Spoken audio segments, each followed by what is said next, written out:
6h47. Les enjeux internationaux, Thierry Garcin, aujourd'hui, Chine-États-Unis.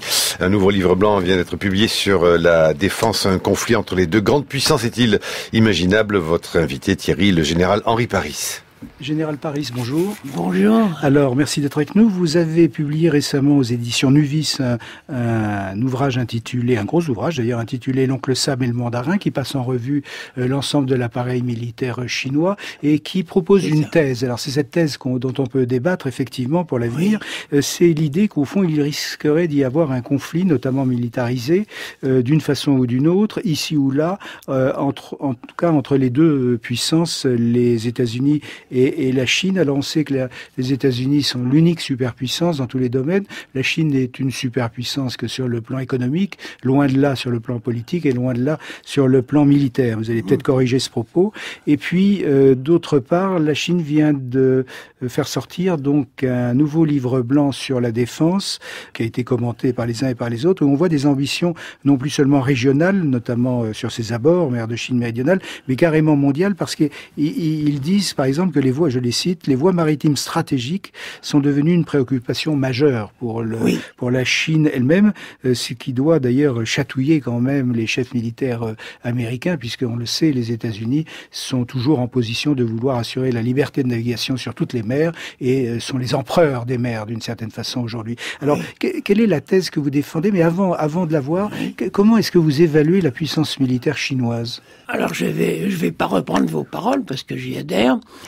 De puissance régionale, les Chinois sont passés à une puissance internationale. Vis-à-vis des Américains, alors il y a ces dates qui marquent l'histoire. L'une de ces dates, c'est le 5 janvier 2012. Ce jour-là, Barack Obama a annoncé une bascule de la politique américaine. Une bascule en direction du Pacifique. C'était très clair, hein. Les Américains veulent faire du Pacifique, enfin maintenir dans le Pacifique le fait que c'est un lac américain. Or, ça leur est disputé par les Chinois, qui eux, alors c'est leur livre blanc là, ils ont un arc qui va décourir jusqu'en Indonésie. Et à l'intérieur de cet arc, les choses sont claires pour eux, c'est chinois. Les îles japonaises, mais occupées par la Russie. Oui, je parle des Kourils, hein, comme l'Indonésie, elle n'est pas japonaise, elle est indonésienne. Hein. Mais enfin, voilà l'espace maritime que les Chinois revendiquent comme étant chinois. Et on peut dire, un point, c'est tout, c'est fini. Quiconque entre dans cet espace maritime est un adversaire des Chinois. Alors, ils sont adversaires des Américains.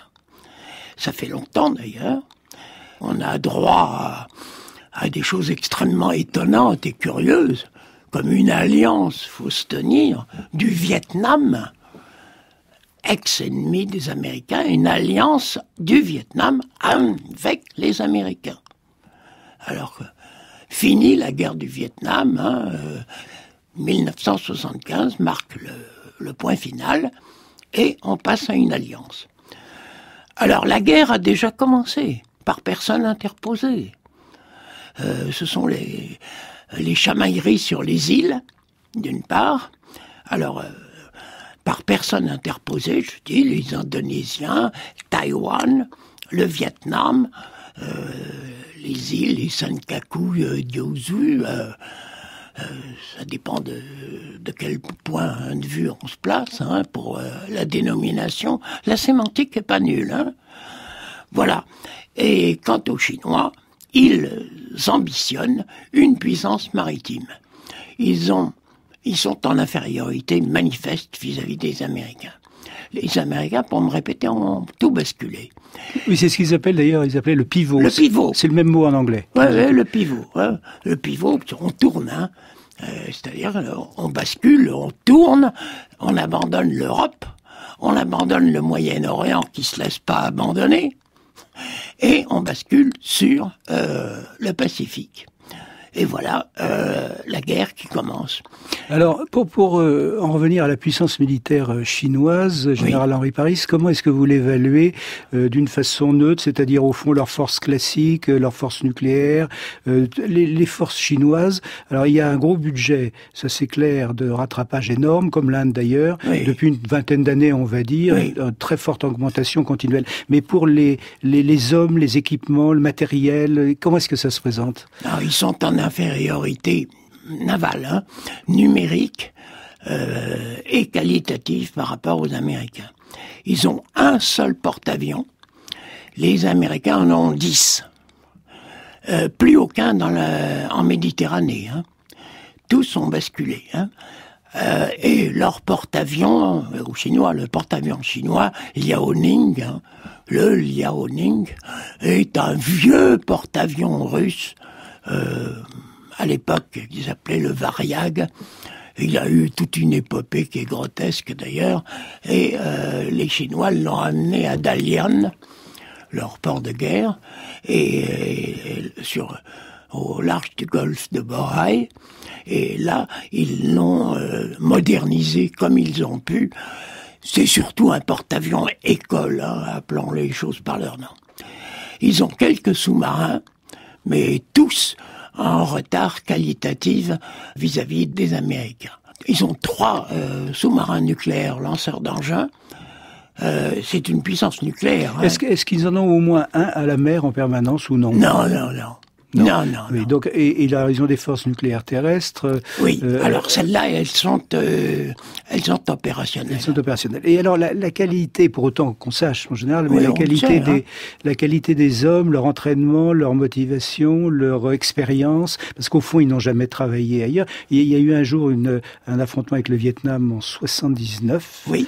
Mais en fait, ils n'ont aucune expérience de la chose, à l'extérieur de chez eux depuis longtemps. Alors, vous avez raison, un affrontement en 79 qu'ils ont perdu, les Chinois, et un autre en 87, toujours vis-à-vis avec les mêmes, qu'ils ont également perdu. Ça leur a donné un coup de fouet pour la 4e modernisation, qui est celle des forces armées. Voilà. Alors, non, ils n'ont pas de sous-marins en permanence à la mer, tout simplement parce qu'ils ne peuvent pas tenir la mer, ces sous-marins. Alors pour votre thèse, je rappelle le titre de votre ouvrage, donc l'oncle Sam et le mandarin aux éditions Nuvis. Oui. Quel serait l'intérêt ou de l'un ou de l'autre à vraiment se frotter? Pour les Chinois, il est très net.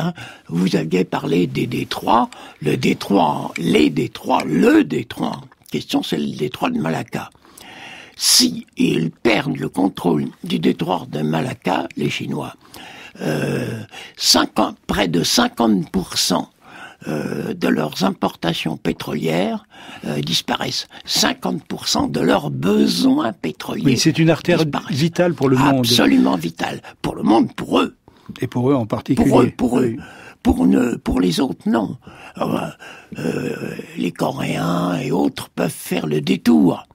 Les Chinois peuvent aussi, mais ça poserait des problèmes énormes.